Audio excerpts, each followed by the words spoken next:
มื้อนี้เฮาก็มาส่งกำลังใจให้ทางทีมงานกู้ภัยทุกคนเนาะที่เข้าไปช่วยเหลือคนลาวที่ติดในถ้ำยังบ่เห็นอีก2 คนเนาะทุกคนมื้อนี้ก็ทางทีมงานกู้ภัยไทยเพิ่นได้ทำภารกิจก็สิจบมื้อนี้เนาะทุกคน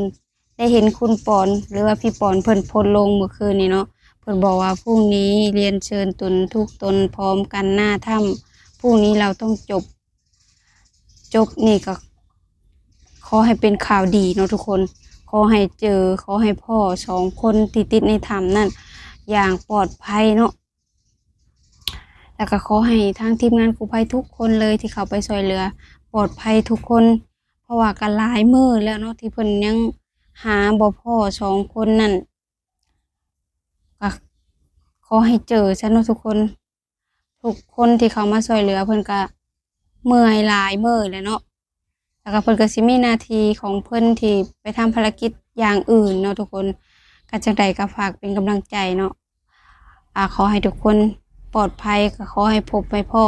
ขอให้เจอขอให้มีข่าวดีมื้อนี้เนาะเป็นกำลังใจให้ทุกคนเด้อสู้ๆทุกคนจ้า